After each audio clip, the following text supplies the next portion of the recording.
أحبائي متابعي برنامج بلا قيود، برحب فيكم بحلقة جديدة مسجلة رح أعرض خلالها اختبار الأخت سمهان من الجزائر والأخت فريدة من كينيا، عابرتين من الإسلام إلى المسيحية.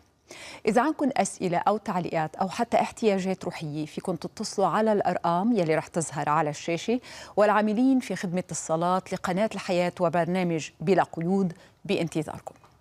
خليني بالبداية أتوقف عند موضوع بعتقد كلنا محتاجين نتعلم فيه شيء جديد.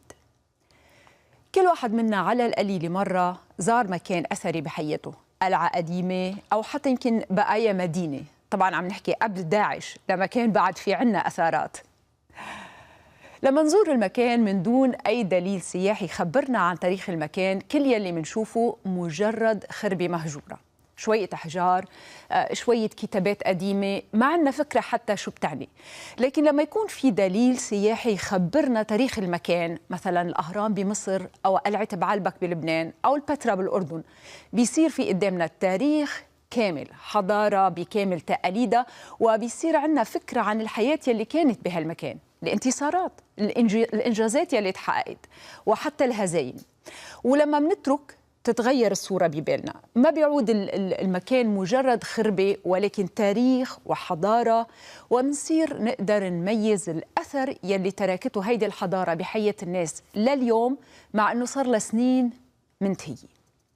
بحياة كل واحد منا في خربة مهجورة، في مناطق منسية مليانة ردم من الماضي ويمكن مغطية الشوك. مرات هيدي الخربة بتكون اخذة أكبر مساحة بحياتنا من دون ما نشعر، ومرات بنعرف إنها موجودة ولكن بنفكر إنه من المستحيل هيدي الخربة ترجع تصير مكان صالح للحياة. مستحيل ترجع علاقتي مع ابني فيها محبة واحترام، مستحيل أرجع أشعر إنه أنا وأمي ممكن نكون أصدقاء ونتصالح ونعوض عن حرمان الماضي، أو فكر مستحيل أقدر أرجع أوثق بالشخص يلي خان عهوده معي. بسفر أشعياء الإصحاح 61 العدد 4: ويبنون الخرب القديمة، يقيمون الموحشات الأول، ويجددون المدن الخربة والموحشات دور فدور. هيدي الآية فيها شغلتين كتير مهمين: وعد مبارك مقدس من عند الله إنه بناء الخرب بحياتنا أمر أكيد، ويبنون الخرب القديمة، المناطق يلي صار لها سنين مدمرة، علاقتنا مع الله، يمكن مع نفسنا، مع الأشخاص يلي منحبهم، علاقتنا مع الحياة نفسها. ولكن الآية فيها كمان تحذير كتير خطير نحن ما مننتبه له، إنه الخرب بحياتنا بتنتقل من جيل لجيل. يجددون المدن الخربة الموحشات دور فدور. شو يعني دور فدور؟ الأماكن يلي صار لها من جيل إلى جيل مدمرة. يعني الخرب إذا ما انبنت، الموحشات يلي عم تتنقل من جيل لجيل إذا ما تجددت، رح ترجع تتكرر مرة تانية بحياتنا. شو ما عملنا، ورح تتكرر خاصة مع الأشخاص يلي هن أغلى شيء على قلوبنا، الأشخاص يلي عم نحاول إنه نضحي كرمالهم، نحميهم من كل شيء، ولادنا. كل خربة بحياتنا منورثها لأولادنا إذا ما رجعنا بنيناها وجددناها. خلينا نلاحظ الولد يلي بيتربى ببيت البي بيكون مدمن على الميسر أو لعب القمار، هيدا الولد بيكون عنده نفور كبير من سلوك بيه وما بيقدر يتحمله، لكن لما بيكبر بيشوف حاله صار نسخة عن بيه. البنت يلي تعذبت كتير بسبب قسوة أمها أو انتقاداتها أو بسبب جفاف العاطفة، منلاقيها بتتعامل مع بنتها بنفس الطريقة. البنت يلي بتهرب من بي عنيف أو أم غائبة عاطفياً، منلاقيها بتتزوج رجل عنيف أو رجل غير متاح عاطفياً. خليني أرجع لسفر أشعياء 61 لبعض الآيات يلي بتسبق: ويبنون الخرب القديمة، يقيمون الموحشات الأول. الكتاب المقدس بيقول، وهون النبوءة عن الرب يسوع لما بتقول: روح السيد الرب علي لأن الرب مسحني لأبشر المساكين. الرب يسوع هذه النبوءة عنه، وهو تحدث عنها لاحقا في العهد الجديد لما قرأها في المجمع عن نفسه.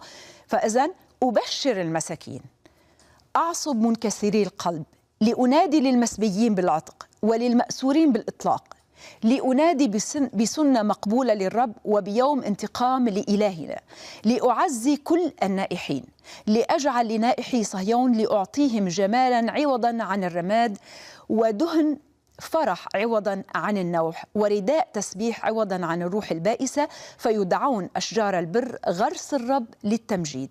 خلينا نوصل للآية 4. ويبنون الخرب القديمة، يقيمون الموحشات الأول، ويجددون المدن الخربة موحشات دور فدور. خلينا ننتبه، يبنون، يقيمون، يجددون. خليني أتوقف عن كلمتين لابد أنه أشرحهم بسرعة قبل ما أروح للآية 4، يلي هي لأنادي بيوم انتقام لإلهنا. انتقام الله هو انتقام من الموت وانتقام من الشيطان يلي يحاول أن يسلب حياة الإنسان. لأجعل لنائحي صهيون، لأعطيهم جمالا عوضا عن الرماد.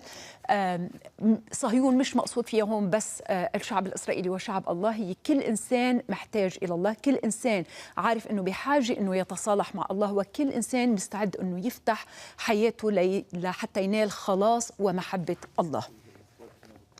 فإذن شو يلي بيصير مع المؤمنين؟ مع معظم المؤمنين أخذنا من الرب كل شيء الرب بيقدر يعطينا إياه. خلاص أنا مخلص بدم المسيح وعندي حياة أبدية أكيدة، كسر قيود.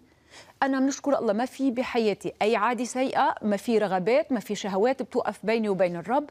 بقدر صلي ورنم وأشكر الرب على عمله على الصليب وعلى محبته. طب ليش ما في ثمر بحياتك؟ ليش ثمر الروح غايب؟ ليه ما في حب البيت؟ ليه ما في فرح؟ ليه ما في سلام؟ ليه ما في ثقة؟ ليه في شك؟ ليه ما في إمكانية لا للحوار ولا للنقاش؟ ليه كل ما صار سوء تفاهم مع زوجتك مع زوجك منلاقي حالنا رجعنا للمطرح يلي كنا فيه قبل 5 سنين أو 10 سنين؟ يلي صار إنه ما عرفنا إنه بناء الخرب القديمة بحياتنا وتجديد الموحشات هيدي مسؤوليتنا نحن، مسؤوليتنا وحدنا. بعرف كتار رح يقولوا بس المسيح على الصليب قال قد أكمل. نعم قد أكمل. الرب يسوع قال أستطيع كل شيء أو الكتاب المقدس يقول أستطيع كل شيء في المسيح الذي يقويني. نعم أستطيع أنا كل شيء والمسيح يقويني. مطرح ما أنا بعجز الرب يسوع بيعطيني قوة. مطرح ما أنا لازم أقوم بالعمل الرب بينتظرني حتى أتحمل مسؤوليتي، لسيما في الخرب القديمة. يبنون، يقيمون، يجددون، لأنه إلهنا مش إله اقتحامي، ما بيدخل على حياتنا وعلى الأماكن المسكرة بحياتنا والأماكن يلي حطينا عليها إشارة خطر الموت، ممنوع المرور، منطقة ملغمة، احذر من الألغام. الرب يسوع بيقول أبشر المساكين، أعصب منكسري القلب، أنادي بالعتق، أعطي جمال، أعطي رداء تسبيح. لكن ويبنون الخرب القديمة، يقيمون الموحشات الأول، يجددون المدن الخربة موحشات دور فدور. الرب يسوع ما بيدخل على ماضينا إلا إذا نحن جبنا الماضي لعنده، وإذا كان عندنا استعداد نتعامل مع الماضي بصدق وشجاعة ورغبة شفاء تام. بإنجيل يوحنا الإصحاح 4 رب يسوع تلاقى بامرأة سامرية، كلنا بنعرف القصة، على البير مي، وقال للمرأة السامرية أعطيني أشرب. المرأة قالت له أنت يهودي وأنا سامري، واليهود لا يتعاملون مع السامريين. لكن الرب يسوع قال له لو كنت تعلمين عطية الله ومن هو الذي يقول لك أعطني لأشرب لطلبت أنت منه ماء حيا. مي ما بيخلي أي إنسان يعود يعطش. والسامرية في الحال قالت له يا سيد أعطني من هذا الماء لكي لا أعطش. مين منا ما بيحب مين منا بيحب أنه يضل مليان رغبات وما بيقدر يحققها؟ مين منا بيحب أنه الشهوات المدمرة تتحكم بحياته وهو ما بيقدر يشبع؟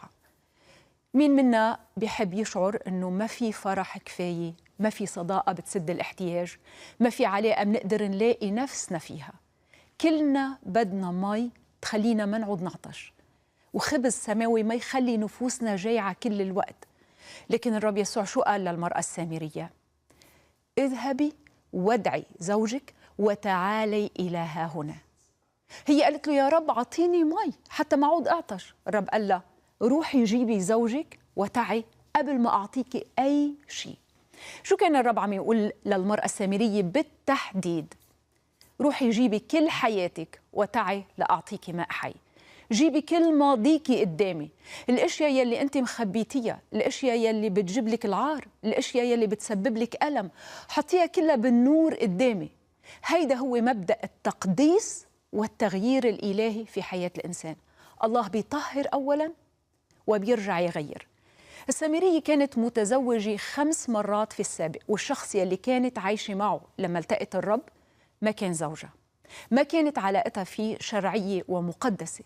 الرب كان عارف كل شيء، عارف إنه هيدا المكان بحياتها موحش وخربة قديمة، ولو عطاها مي، المي ما رح يقدر يدخل على مكان مسكر مليان ظلمة وازدواجية وعار.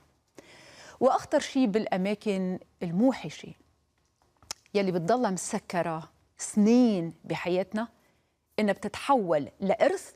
مهما حاولنا إنه نبعد أولادنا عنه منشوفهم رح يورثوا هيدا الشيء منا يلي عم نحاول إنه نجنبهم إياه، وبيورثوه قبل كل شيء. قد ايه بنحاول إنه نعلم أولادنا تعاليم صحيحة، لكن للأسف أولادنا ما بيلقطوا تعاليمنا ولكن بيلقطوا أطباعنا. خليني أعطي خطوات عملية كيف نبني الخرب القديمة ونجدد الأماكن الموحشة حتى أولادنا يورثوا منا الحياة مش الموت. الكتاب المقدس بيقول الله بيعلمنا جعلت قدامك الحياة والموت فاختر الحياة لكي تحيا أنت ونسلك. اختار الحياة لأنه أي قرار بتاخده أنت بيأثر عليك وعلى أولادك. أول شيء لازم نعمله هو الغفران. إذا ما غفرت لأهلي لأمي أو لبيي كل الأذى يلي تسببوا فيه، ما رح أقدر أشوف الله كأب سماوي محب ورحوم وغفور. أحيانا بعقلي بقول بس أنا غفرت لهم، لكن قلبي دايما، القلب عنده نوايا خاصة فيه، قلبي دايما بيتذكر الكلمات الصعبة والحرمان العاطفي. لازم أوضع هيدي الذكريات كلها بوعي قدام الرب وأتحدث معه وأسأله يطهر كل ذكرى وينظف ويقدس ويغيرني. تاني شيء لازم سامح نفسي، لازم أغفر لنفسي. أحيانا نحن بنكون حاقدين على أنفسنا. عدم الغفران للنفس مثل عدم الغفران للآخرين، بيشكل فينا جذر مرارة، وكل جذر مرارة بيدخل الخطية على حياتنا. مش الهدف من الغفران أنه أنا أنسى كل شيء صار معي، ولكن الهدف من الغفران أنه يدخل السلام على قلبي والسكينة والهدوء. لما بنسمح لدم الرب يسوع أنه يغسل الماضي بالغفران والتوبة، الرب يدمر كل أنماط سلوك الماضي وبيعطينا حياة جديدة. ثالث شيء، صلي حتى الرب يبارك الأشخاص يلي جرحوك وأذوك.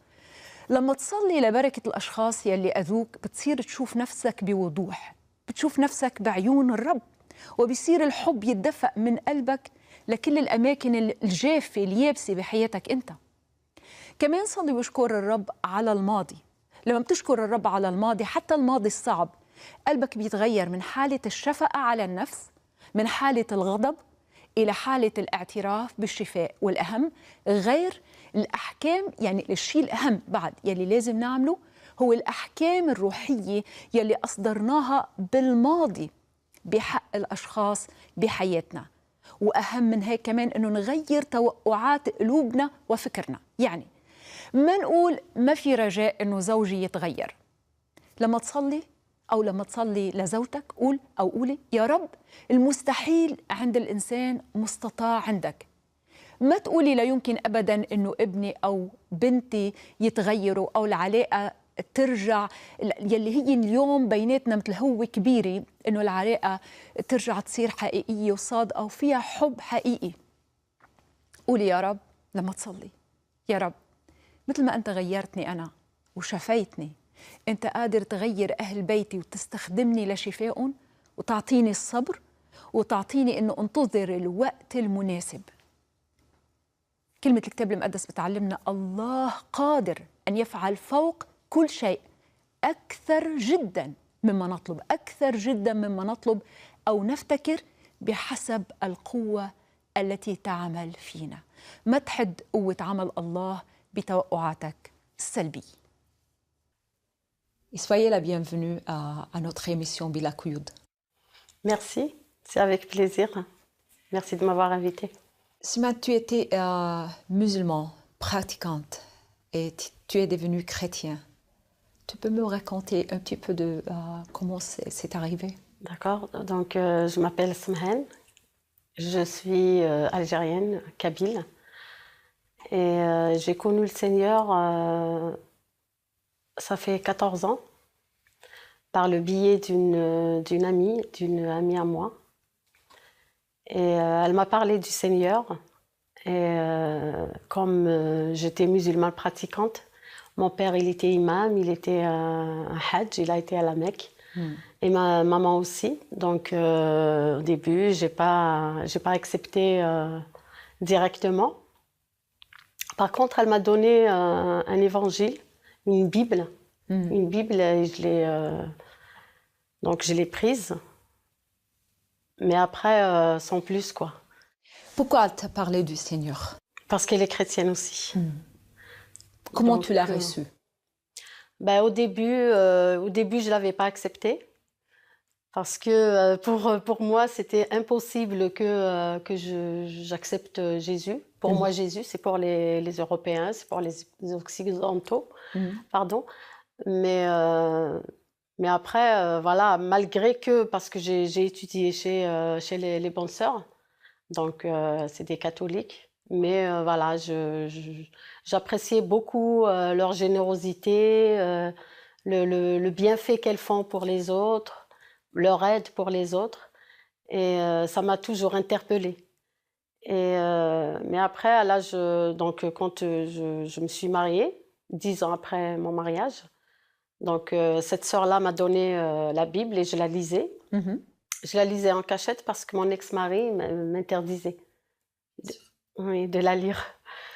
Mais à chaque fois, il me menaçait, il me disait qu'il allait dire à mon papa qui était très conservateur. Mais à chaque fois, je la cachais, à chaque fois, après, je la reprends, et ainsi de suite. Un jour, on est venu ici en France, en vacances, et il y avait du monde. Donc, il y avait un monsieur qui me regardait de loin. C'est comme s'il était envoyé pour moi. Et il est venu directement me voir et il m'a donné l'évangile. D'accord. Et j'avais peur parce que j'avais peur de mon mari qui me dise oui, parce que tu le connais, comment ça se fait qu'en Algérie tu lis la Bible et là il te donne un évangile. Mais je l'ai pris quand même. J'ai pris le courage à deux mains et le livre. Petit à petit, je lisais la Bible. Ben, je me suis convertie en cachette. Convertie, quand vous parlez de convertir, qu'est-ce que ça veut dire pour toi, dans le temps? Dans le temps, pour moi, j'ai accepté le Seigneur comme mon sauveur. Alors, tu as décidé, je suis jamais maintenant musulmane? Oui, voilà. Et je me suis convertie facilement. C'est pas comme les autres, ils hésitaient. Voilà, ils font quand même le ramadan ou ils font semblant de faire la prière. Moi, non. Quand j'ai décidé, quand le Seigneur m'a touchée, ça y est, je suis allée de l'avant, quoi. Par le Seigneur m'a touchée. À quelle raison tu as changé? Pourquoi? Pour quelle raison? Déjà, j'ai changé déjà mon comportement a changé déjà. J'étais rancunière, je rendais le mal pour le mal. Quelqu'un qui me dit une méchanceté, je lui réponds. Mais après, c'était un changement radical pour moi. Même mon entourage l'a remarqué. Ils ont vu un grand changement. Je m'énervais, par exemple. Et là, je me suis calmée. Voilà, le Seigneur a changé ma vie, quoi. Au moment que vous avez décidé de convertir, qu'est-ce que tu as fait? Est-ce que tu as fait une prière? Tu as parlé au Seigneur? Comment ça passait? Oui, j'ai parlé au Seigneur. J'étais toute joyeuse. Et j'ai dit, Seigneur, oui, je t'accepte. Et donc, c'était dans ma chambre. Parce que, voilà, j'étais toute seule. En plus, j'avais pas intérêt à parler à qui que ce soit. Donc, je l'ai fait qu'avec mon Seigneur. Toute seule avec le Seigneur.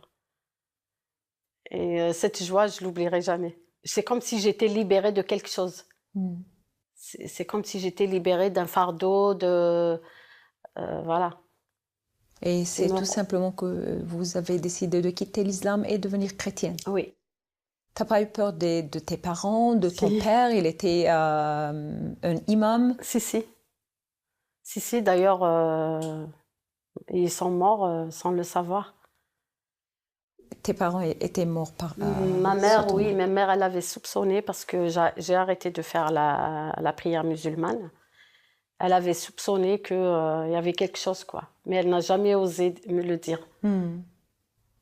Et ton père était...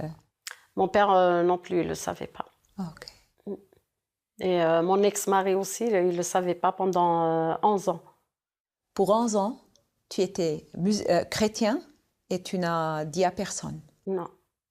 Quoi à propos de l'ami que vous avez parlé du Seigneur? Oui, oui, mon ami, je lui ai dit. Je lui ai dit, mais après on priait ensemble.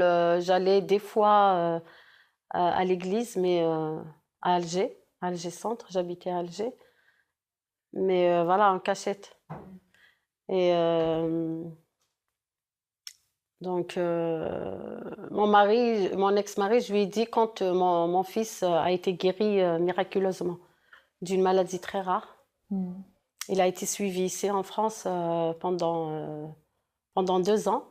Il avait une maladie rare. Et donc, un jour, il a rêvé de Jésus, lui aussi, qu'il a guéri dans le rêve. Et le matin, il me dit, maman, je suis guérie parce que j'ai rêvé du Seigneur, il m'a guérie. Et à ce temps-là, ton mari ne savait pas que tu es chrétien? Non. Ton fils ne savait pas que tu es chrétien? Si, mon fils, il le savait. Ah, il le savait? Oui, mes enfants, ils m'accompagnaient à l'église à l'époque.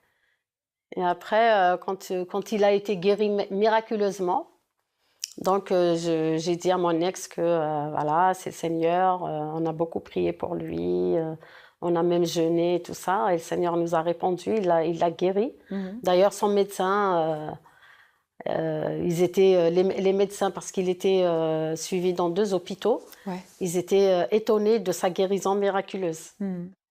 Et donc, quand j'ai dit ça à mon ex, bien sûr qu'il n'avait pas accepté. Comment a-t-il réagi? Très mal. Et après ça, qu'est-ce qui a passé? Après, 6 ans après, on est parti en Algérie. Donc, après, mon ex et sa famille ont décidé de me répudier. Ils lui ont dit qu'il ne faut pas qu'on vive ensemble. Et c'est comme ça qu'on a divorcé, donc à cause de ma foi. Quand on a été en Algérie, c'était l'Aïd. L'Aïd, le jour où on égorge les moutons. Donc, ils sont réunis à la mosquée. Ils ont réuni tous les gens du village pour me répudier à la mosquée. Ça s'est su en 1 heure ou même pas. Ça s'est su tout de suite. Et donc, après, ils sont venus chez mon frère. Parce que, en fait, je me suis enfuie. Je me suis enfuie de chez eux parce que j'avais peur. Et parce qu'ils m'avaient menacée de mort quand même. Et après, quand je suis restée chez mes parents, chez mes frères. Et ils sont venus en groupe et ils m'ont demandé de renier le Seigneur. Ils m'ont dit, voilà... Aux mosquées? À la mosquée et chez mes parents, enfin chez mes frères. Alors, à la mosquée, tout le monde est réuni? Oui, tout le monde est réuni aussi. Ok. Et par contre, il n'y avait pas mes frères. Ils ne voulaient pas aller à leur réunion. Donc après, quand ils ont vu qu'il n'y avait pas mes frères, ils sont venus chez mes frères. Ils sont réunis encore, ils sont venus à l'improviste, comme ça, sans nous demander. Et donc, quand ils sont venus, ils m'ont appelé, ils m'ont dit voilà, ils ont parlé, voilà, qu'est-ce que l'islam a dit à propos de ceux qui se convertissent au christianisme, de ceux qui changent de religion. Or que je précise que le christianisme, ce n'est pas une religion, c'est une relation directe avec le Seigneur, parce que la religion musulmane, je la connaissais déjà, donc je sais que c'est pas pareil.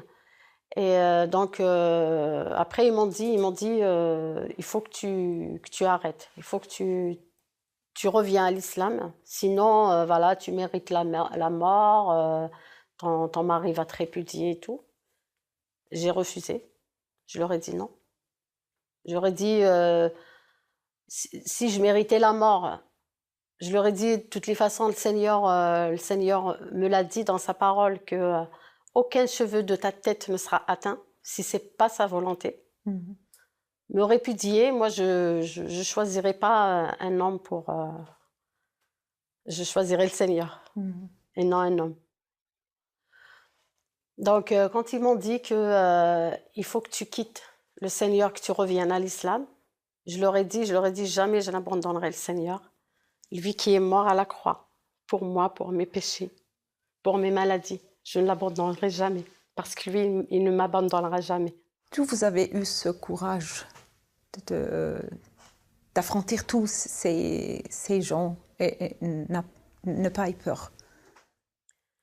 Oui, je vous ai dit que j'avais peur quand même, mais c'est la prière. J'ai demandé aux frères et sœurs de là-bas, ici, qu'ils me soutiennent par la prière. Sinon, j'avais très peur.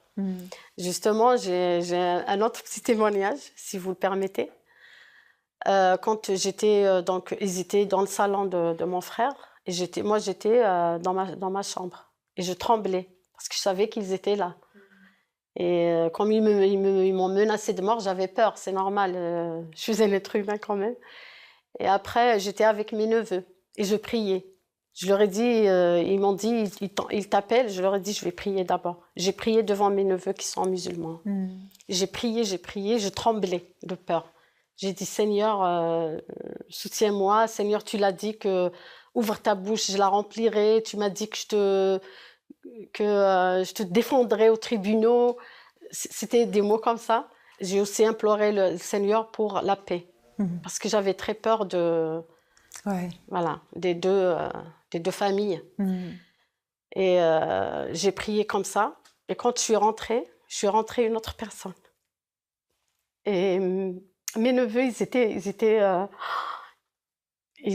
étonnés. Ils m'ont dit, mais c'était pas la même personne qui était en train de pleurer, de trembler. Et c'est une autre personne qui est rentrée. Je leur ai dit oui, c'est parce que le Seigneur était avec moi.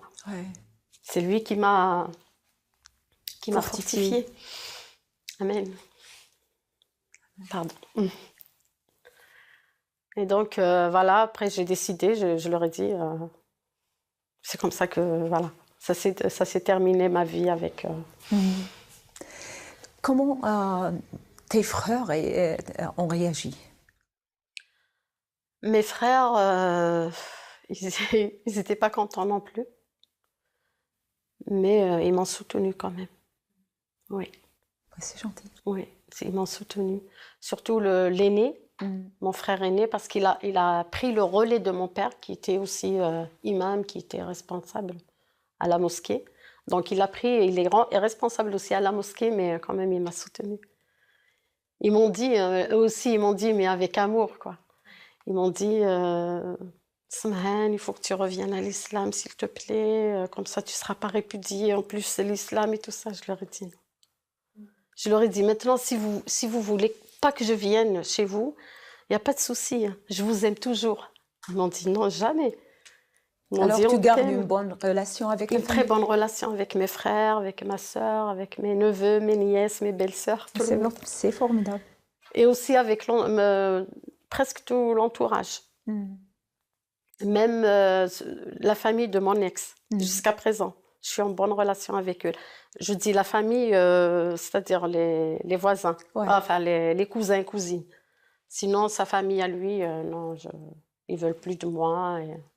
Quand on donne la vie au Seigneur, on sent un changement. Oui, tout à fait. Quel est le plus profond changement que vous avez senti dans votre personnalité, caractère? Le changement, c'est l'amour, déjà. C'est l'amour que j'ai pour le prochain. Et aussi la puissance du Seigneur. C'est comme ça que j'ai combattu dans ma vie spirituelle et dans ma vie de tous les jours. J'ai combattu avec la puissance du Seigneur pour ceux ils m'ont persécuté, ils m'ont insulté. Mais quand même, je suis restée forte avec le Seigneur toujours. Et aussi, j'ai combattu avec l'amour. L'amour, les gens, ils le voient. Et le Seigneur m'a rempli de cet amour parce qu'il est amour. Et c'était facile pour toi d'accepter que Jésus est le Fils de Dieu? Amen. Tu l'as accepté tout simplement? Oui, je l'ai accepté tout simplement. J'ai tout accepté tout simplement et joyeusement. La crucifixion? Oui. Tout ça? Pour moi, je l'ai accepté directement. J'ai tout accepté dans la Bible. Pourquoi c'était facile pour toi d'accepter? Pourquoi les autres ne le trouvent pas facile? Ben, je vous ai dit qu'au début, je l'ai pas accepté directement. Quand ma copine m'a donné la Bible, je l'ai prise, mais voilà, sans plus. Je me suis dit non, quand même, la religion chrétienne, c'est pas pour moi, c'est pour. Mais après, à force de lire, après le rêve, après la prière aussi des uns et des autres, donc je l'ai accepté. Et quand je l'ai accepté, vraiment, je l'ai accepté, ça y est, facilement. Bien sûr, il y a des musulmans, comme je vous ai dit tout à l'heure, que par exemple, ils se convertissent au christianisme, mais ils faisaient quand même le ramadan, parce que c'est très dur pour eux de ne pas le faire. Mais moi, non. Moi, juste après, c'était le ramadan, ben, je ne l'ai pas fait, normal. Au contraire, j'étais très, très contente. Et aussi, c'est cette relation avec Dieu lui-même. Or que quand j'étais musulmane pratiquante, j'avais peur du bon Dieu. Pour moi, le bon Dieu, il est très loin, il est quelque part très très loin, il ne me regarde même pas. Voilà. Et, or que maintenant, j'ai une relation, je lui parle, des fois je rigole avec lui. C'est super, quoi. C'est cette relation-là. Et c'est un changement intérieur que je ne peux pas expliquer comme ça, mais ça se passe à l'intérieur. À aucun moment. Parce que j'ai reçu cette joie, j'ai reçu cette paix dans mon cœur que j'avais pas eu auparavant. Pour toi, comme femme, quel est le plus grand changement entre le temps que tu étais musulman et maintenant que vous êtes chrétien? Quand j'étais musulmane, j'étais pas libre comme maintenant, déjà. Déjà, ça se passe dans ma tête. Et puis, voilà, le Seigneur, il a un regard très, très différent par rapport à l'islam envers la femme. Donc, ça n'a rien à voir. C'est incomparable. C'est incomparable. Tu ne sentais pas cette libération quand tu étais musulman? Non, pas du tout. Non, pas du tout. Quoi que je faisais la prière, voilà, je suivais ce qu'on me dit, mais voilà quoi. C'est pas. Et je reviens aussi au mot libéré. Je suis libérée de ce qu'on me dit, de faire ceci, de faire cela pour Dieu. Si ça vient pas du cœur, c'est pas la peine. Si on suit ce que les autres nous disent, ça sert à rien. Là, c'est une relation avec Dieu. Il faut suivre Dieu. Et Dieu, il est amour. Il nous donne la paix, il nous donne la joie. Le suivre, c'est une liberté totale. Et le suivre, c'est être aussi saint. Il l'a dit, soyez saints comme je suis saint. Donc, ça ne veut pas dire que libre. Et voilà, donc c'est une relation directe avec lui. Il n'a pas de règles à nous donner. Il n'a pas de règles, oui, mais il faut que tu me pries, il faut que tu fasses ceci, il faut que tu fasses cela, ceci, cela, non. Mais on a encore les commandements dans le christianisme. Oui, certes, mais puisqu'on est rempli de sa paix, de sa joie, de son amour, on le fait avec amour, avec lui. On le fait pas parce que... Ils ne sont pas lourds. Non, ces commandements ne sont jamais lourds. Parce qu'on le fait de bon cœur, on le fait avec joie, au contraire. C'est pas quelque chose que moi j'étais obligée de faire la prière musulmane. malgré que je n'étais jamais convaincue. Il y avait toujours ce vide. Il y avait toujours que, voilà. Pourquoi? Je ne sais pas. Je n'étais pas convaincue. Je n'étais pas convaincue. Il y avait beaucoup de choses qui me tourmentaient, qui ne me plaisaient pas. Même que tu es née dans une maison, à une famille où le papa était un musulman pratiquant, Oui. un imam, maison religieuse. Oui. Et tu n'étais pas convaincue? Non. Je n'étais jamais convaincue. Tu ne trouves pas ça bizarre? Tu ne trouves pas bizarre? Si. Si, parce que j'ai toujours cherché le vrai Dieu. Et Dieu, il ne trompe pas. Il ne peut pas me donner la joie si je cherchais vraiment le vrai Dieu. Il ne peut pas me donner la joie. Parce que s'il m'avait donné la joie et la paix, je serais restée là où j'étais. Tu ne penses pas que d'autres musulmans ont trouvé la paix et la joie et l'amour avec le Dieu de l'islam? Je ne sais pas. Je pense, enfin, je sais pas. Mais moi, personnellement, non, je ne l'ai pas trouvé. De toutes les façons, il voit qu'il y a un changement. Il voit que même malgré les circonstances, malgré tout ce que j'ai subi, j'y tiens toujours. Et le Seigneur m'ouvre toujours les portes. Donc, il voit tout ça. Il voit que j'ai la paix, j'ai la joie, je suis toujours bien. Et aussi, je dis à ceux qui me regardent de vraiment chercher le vrai Dieu. Ils le trouveront. Et je dis aussi à ceux qui m'ont persécuté, ceux qui m'ont haï, ceux qui m'ont insulté, que je les aime, parce que le Seigneur m'a dit d'aimer les ennemis. Et aussi que je les bénisse, même s'ils m'ont maudit. Mais moi, je les bénis au nom de Jésus-Christ. Amen. Princess Farida, I want to welcome you to Without Shackle today. Thank you, ma'am. First of all, who is Princess Farida? Princess Farida is a mother, is a wife to a pastor, is a musician, is a mentor, all those things, is a lover of Jesus. And what is Princess doing with the name? Okay. I didn't hear you saying I am the princess of. No. I'm not a princess of any country, but you can call me God's princess. Okay. Yeah, but this name, I got it from people in school. They used to look at me and say, oh, you like to behave like a princess, you want to be neat all the time and organized and all that. Because, you know, in my country, you can wear a uniform the whole week without washing it. But I used to like washing it every day. So my mom could keep me so clean that they just felt that they should call me princess. So when I started dancing, I decided, why not? There's a name here. Let me just put it before my name, Farida. So as I understood, Princess Farida, you were a professional dancer in Kenya. Yes. Well, tell me a little bit about that. Okay, I started dancing and I started winning competitions.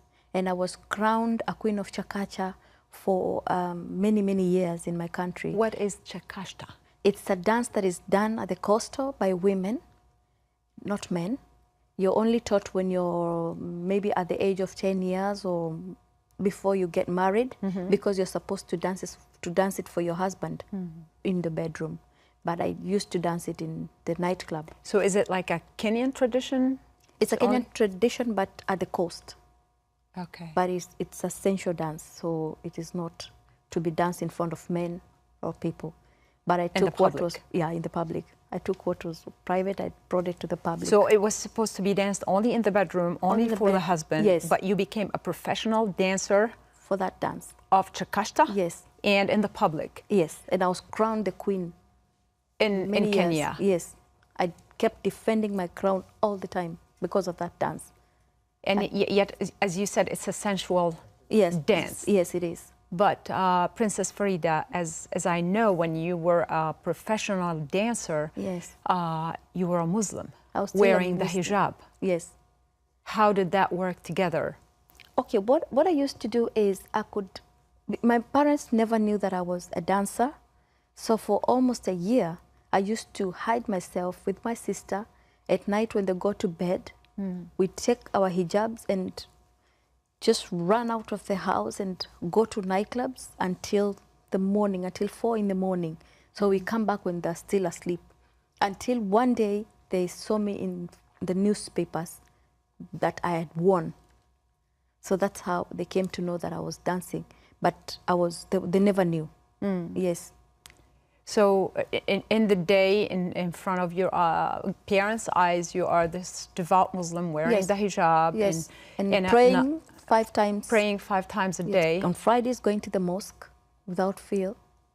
Okay. And reading the Quran in Swahili. And how could you reconcile these 2 lives together, you know, like that life of, especially in Islam, where women, they don't have their freedom, they cannot be in public places, they cannot be at a nightclub dancing, while in the day they're wearing the hijab. And so where were you at with your religious walk back then? Like, what did you think of God? What did you think of the Quran? What did you...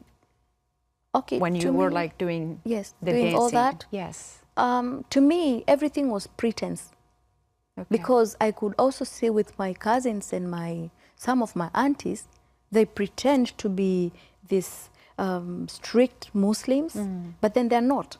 Because they will hide and go to the market, they will hide and go to the cinema halls, they will hide and go to dates with boyfriends without the knowledge of the parents.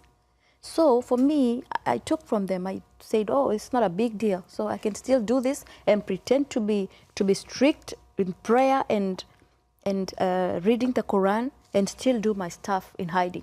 So you saw that you were not the only one who was living a false life or a fake life, but everyone around you was doing the same thing. Yes, they were. They're not honest in their living. Well, they are pretending to be devout Muslims, but at the same time doing the things that any person who have their freedom want to do. It's true, because you find that every time you're very strict with something, people will want to break that rule. Yeah, that I came to know. That when something is very strict, you know, everything is don't, people want to know, why are you saying no? Yeah, so they'll break that. So that is what happens. I'm not afraid to say that many Muslims live that life of pretense. Because one, they don't even understand what they're praying. Let's go back a little bit to the dancing. So here you are, this covered up Muslim devout woman in the day, and at night you sneak to the nightclub and you dance and you become #1 dancer in Kenya. Yes.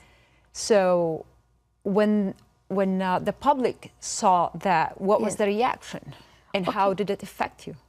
Oh, okay. When my daddy saw that in the newspapers, he was very mad, because that morning I came back from the club and he had bought the newspaper. I pretended I was sleeping and he came and hit me with that newspaper. My mom was yelling everywhere. So I didn't know what to do, but they beat me up. They beat me, threw me outside with my clothes. They said, you cannot do this as a Muslim lady doing that. And because in a nightclub, you know, you dance with your tummy outside. Right, and you have showing.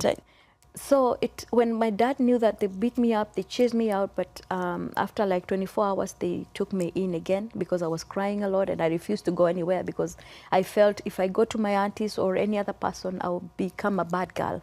And I didn't want that because I never used to drink, smoke, or drink. I just said, let me just dance because this is a talent that God has put in me, and let me use it. So when that came in the open, that I am the queen, and they wrote, Malindi Girl Takes It All, that was very bad for me because they felt like I've let them down and like almost like a prostitute. I didn't deserve any respect anymore. But so you lost the family respect. Yeah, I did. And how did that affect you? Oh, for me, I didn't care. You didn't care? I didn't care because I had won. I was famous. And immediately I won the competition. I started traveling out of the country. Okay. So I could stay like 3 months, 6 months, a year out of the country.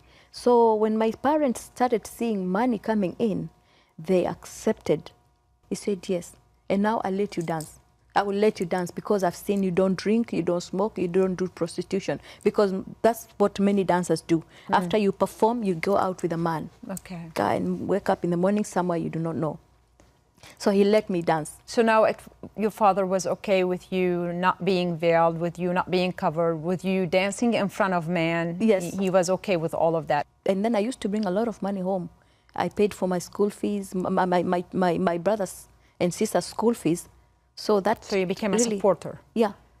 I was providing for them. Farida, you said at the beginning, you said you were a pastor's wife. Yes. So you want to recap? How did that happen? When did you become a Christian? When I became a Christian. And how did it happen? I didn't tell you, I used to watch Christian programs at night. I could hide, and in the middle of the night, I could just watch and pray the sinner's prayer. But when nothing happens to me, I'd say, okay, I'll pray tomorrow. Because I thought it's dramatic. Hold on. So in the day, you wear the niqab, you Yes. go to the mosque. Yes. At night, you go to nightclubs. Yes. You perform sensual dancing. Yes. And then you come home and watch Christian television Yes. When and pray. everybody is sleeping, I could watch Christian preaching. And when the pastor says that you can pray the sinner's prayer, for some reason, I used to pray after him. Why? But then I thought it could be dramatic or something that I could fall, or, something I could just feel something, or I could change. So I could pray and then go like, nothing has changed. Maybe tomorrow. So let me go back and dance. Yeah. So why? I didn't know what salvation meant. Why did you feel compelled to pray the sinner's prayer? What happened was, on my way from the UAE, I'd stayed for 1 year. On the way from the UAE, on the plane, I meet this flight attendant who comes to me and says, Farida, we want to show you how we operate the plane. So when I went to the cockpit, I took one of my dancers because I was with my full band on the plane.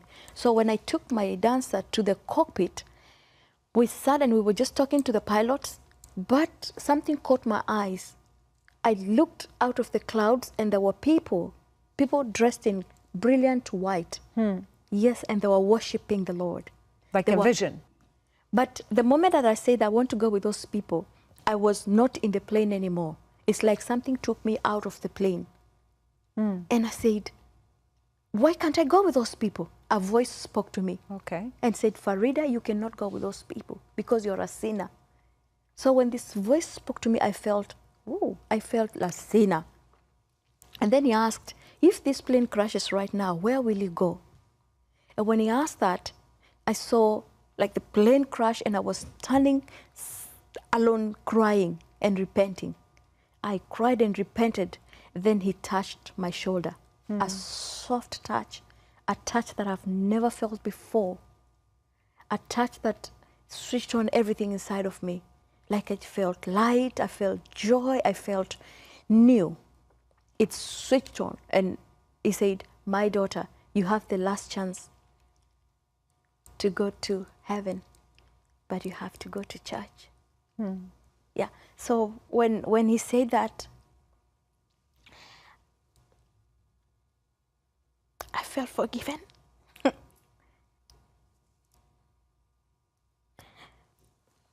Wait. Sorry.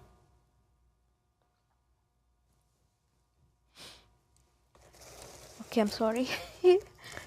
When he said that, I felt good, and I knew something had happened, something great had happened to me, but when he said that I go to church, I didn't know what to do with that part. And then when I saw myself crying and repenting, I knew I was talking to a high authority. I knew I was talking to somebody like the Creator, that somebody that had power over me, like somebody that owned me. Yes. I didn't think about Jesus Christ because it was never in my mind, but I knew something had happened.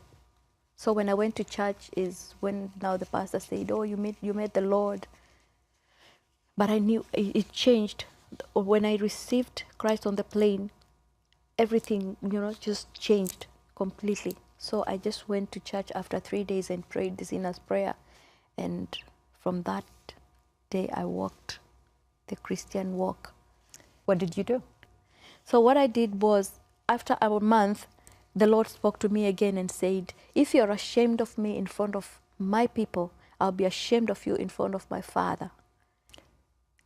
I just, actually, I knew after some 2 years or so, is when I knew that that was a word from the Bible. So when he said that, that's the day I called for a meeting and spoke to my parents. I told them, I called all of them, my brothers and my sisters and my dad and my mom. But I was careful. I didn't sit around with them. Yeah, I was a bit far because I knew things will happen here. So when I announced that from today I'm a Christian, and then I will not be dancing anymore, they thought I'm going crazy. Yeah. So first of all, my sister said, you know, she went to this other church the other day and they did something, you know, they're speaking in tongues. My sister and I, we've never had such a thing. So she said they bewitched her, black magic or something. So that's why she's talking like that. But I said, I know what I'm saying. I'm serious. From today, I'll be going to church and I'm not a Muslim anymore. My dad wanted to hit me. My brother wanted to beat me up. But I kept my distance. So my mom was very careful to hear what I'm saying. She really wanted to understand. So I explained to her. She said, my daughter, you've just bought new equipments. You have just recorded the best CD that we've never had before. And you have your own band now. So how come you're quitting music and you're not going to be going to the mosque anymore? Just tell me, are you serious what you're saying? I said, yes.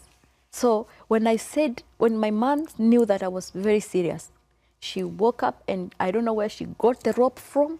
She got a rope and ran outside to hang herself. Oh. Yeah. So when I saw that, I was very sad. I love my mom very much. I told God, please, Lord, don't let my mom die. I love her so much. I will serve you if you let her live. So when I say that, I tried to run out to help her, but they were mad with me. They were mad with me. They said, why do you want to mock mom, father? Just stay away from us. We don't want to know anything about you anymore.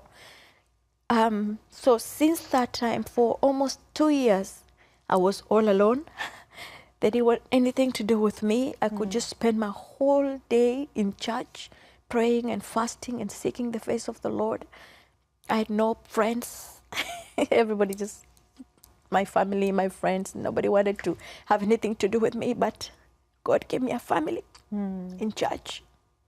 I met spiritual dad, and he took care of me. Was it easy for you to let all the fame, all the glory of the world, your family, go just because of that vision that you saw of Jesus, or of the voice that called you that you are forgiven and you need to be able to go to heaven? You gave your everything that meant anything to you in life for that voice. How did you do it? And how did you trust that that was God's voice? Because something was just, you know, it had confirmation in me, and I could just feel, I trusted that voice immediately, because I remember that voice when I was young, that this is our little secret and the reading of the word. And then I remembered that he's not gonna harm me. He's telling the truth. And there's a word that the Lord gave me, that I'll never leave you nor forsake you. That is the word that kept me going all through. But I believe that the hand of God was upon me, because I forgot about everything. I forgot the money, I forgot the equipment, I forgot my life, that I was living, and I just decided I will just follow Jesus and nothing else. How come I'm pastor's wife? When I got born again, I go to this church, and then he's one of the pastors, and he starts mentoring me. He became my mentor for 2 years. He became my mentor and taught me how to hear the voice of God and the word of God. And I had so many questions about religion and this Christianity. I had so many questions. For some reason, I asked so much than I used to ask in the Islamic, because I was more interested, and I felt that this is real. I could pray for someone and they get healed. I could, you know, God could show me things, and I could, you know, if I didn't understand, I could ask him. So after 2 years, we started feeling, oh, we love one another. And So we started dating. We dated for a year and we got married. As I said, you left so much Yes, for God. yes. What God gave you, what Jesus gave you, that money, fame, the world could not give you, that you could let everything go Yeah. just to be for Him. What I can say is I got peace. There is something that the world does not have, is peace. Even with these celebrities you see around, they are famous, but when they are alone, they cry. Because that's what I used to do. Did you cry? I used to cry. Why? Behind the stage, I used to cry for nothing. You just feel like it is too much and people are expecting too much from you and you can't give them more. So that void that only Jesus feels is the thing that is lacking in the people of the world. So once it's filled, you don't look normal. That's what happened to me. After Jesus filled the void, I used to feel empty and all that. So I didn't want anything else. The things of the world, I count them as dung because I know God has taught me how to live by faith. I've left so much fame. If it is fame, I tasted fame. If it is money, I walked in money. But God promised me. I actually had 4 accounts, 4 bank accounts that had a lot of money. But for some reason, I went to check my accounts and there was no money. And Jesus told me, don't look normal. I did not give you that money. Now I'm teaching you how to live by faith, and I will give you more after I teach you my ways. Seek after my kingdom first, and the rest shall follow. And after my righteousness, the rest shall follow. So that's what I did. I obeyed. And you told me that you have a ministry with your husband. What kind of ministry do you do? yeah, we go to churches and universities, colleges where we're invited, and we also mentor young women. We mentor young girls that are going through stuff like rape, and they go in silence. They don't talk to anyone, and we get them from the streets also, the prostitutes. And I even have 13 kids born from the ministry, from my ministry that we do with my husband, that are the girls that we have stopped from aborting. We have 13 children in the Princess Farida Foundation that actually was birthed here. How does Princess Farida sing for the Lord now? Now You want to sing for me? How, yeah? Yes. There's this in song Swahili? in Swahili. Yes. There's this song that I wrote. It was my almost the second album, and it talks about I cannot live without Jesus. Yeah, there's no way I can live without Jesus. So it goes like, maisha bila wewe, maisha siyawezi. Maisha bila wewe, Yesu ni maisha siyawezi. Maisha bila wewe, maisha siyawezi. Maisha bila wewe, Yesu ni maisha siyawezi. Wow. Yeah. So that means I cannot live Yeah, without me, Jesus. Farida, that's the new me. حلقتنا لليوم انتهت. بترككم برعاية الرب يسوع، وبتمنى اسمع تعليقاتكم أو كيف الله عم يشتغل بحياتكم من خلال هيدي الخدمة على الإيميل comments@bilaquyud.com أو على الفيسبوك.